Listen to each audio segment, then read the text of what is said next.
What's up, everybody? Today I wanted to go over how training works and how to mentally prepare for that. So this is kind of for people that are just kind of getting into exercise, or pretty much this could be for anybody if you just haven't kind of realized it. But for the most part, a lot of people are having trouble or do have trouble with, hey, how do you stay motivated? Or, hey, like they let one workout kind of derail them, into like, hey, I'm just going to skip tomorrow or whatever it may be. So this is going to kind of get you mentally prepared on what or how to take on training and what you could be kind of expecting going into it, because everyone thinks that, yes, it's going to be hard, but I'm going to feel awesome when I'm exercising, and that's not normally the case. So imagine that you're training, say, 4 days a week, on average, and how this is, I kind of broke it down into how many workouts per month are going to equal what. So 1 or 2 workouts a month are going to be great, okay? You're going to feel awesome. They're going to be the best workouts you've ever done. You're going to go heavier than you normally do. You're going to feel, your heart rate's going to get up and it's not even really going to bother you. You're just going to feel awesome. You're not even going to be thirsty.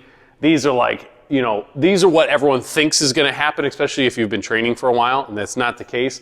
Yes, you will have these days. It kind of perfectly aligns with you're doing everything right. That's also going to come into play with this. But 1 or 2 workouts a month, you should be expecting that you're going to feel awesome in, okay? You're just going to have, it could be anything. It could be like, for some reason, the music sounds awesome. For some reason, maybe the partner that you're with, is for some reason, it just jives better that day. Or just for some reason, you just feel great. You feel strong. 8 to 10 workouts per month are going to be okay. They're not home runs. They're you're just doing a bunch of base hits. You're just getting them in. You don't feel really bad. You don't feel really good. Okay, certain things are harder than others, but certain things you feel better with. But there's nothing to kind of write home about it. You're just getting the work done. And this is going to be obviously most of the time where you're coming in, you're getting them, you're feeling good. You push yourself, it's not anything like, oh my God, it was so bad, I felt awful doing it. They're going to be challenging, but 1 or 2 months of the workout are going to be the worst. Okay? Mentally, you didn't want to come. You come here, the music's terrible. You hate the workout that's programmed for that day. You're going to feel drained. You're not going to feel like you did anything. You're like, man, I shouldn't even have come. This was just such a bad workout. I feel flat is one way some people describe this. I don't feel strong. I just feel weak. Everything's harder than it should be.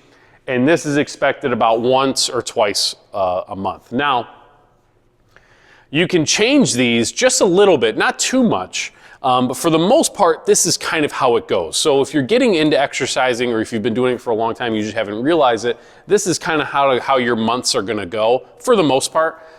If you're in the beginning, you should just be kind of expecting that most of the time you're going to have these okay workouts to where you don't feel exceptionally great during them. You don't really feel bad. You're just kind of getting it in, being consistent, getting it done. 1 or 2, you're just going to be like, man, today was just really hard. 1 or 2, you're going to be like, man, this was awesome. I feel great. I feel like I'm progressing.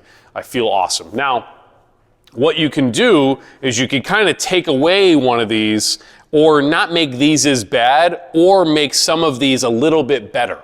So you can make 5 or 6 of them closer to greats. Okay, and maybe one of these, is better, like the okays, and maybe one of them just kind of didn't really feel good.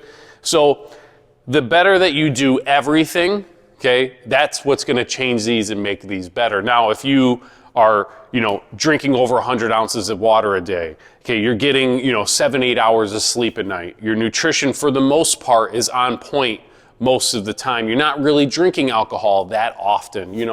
Once you start doing all the things that that you should be doing, these all kind of get better. Okay, so you'll have better workouts or great workouts to where you're feeling stronger, you're feeling fuller, okay, or to where your nutrition's on point and your sleep is there, and maybe your stress levels are down from work, or whatever it may be. So these can all get better. They're always going to kind of be there, but because there's just going to be some days where you're beat down. You don't really feel like it. You come in, you're doing all the things that you don't really want to do, but you get it done. You know what I mean? So pretty much what I would say is this is kind of like the standard, or what would typically happen to the average person. And like I said, the more that you try to make everything else better, the better that this gets. But how to mentally prepare for this, so this isn't kind of like a shock to you, where like, you know, if you have one of these bad workouts, this doesn't just gut you. Like, you know, like there's only 1 or 2 of these this month. You know what I mean? So like, I'm not going to fall off just for this one, because I know that these ones are going to be okay and I'm going to get back into it. Just be expecting that once in a while you're going to have a bad workout, and you can't let that kind of derail you and get you off your path. So if you guys have any questions, please feel free to reach out. We'd love to help.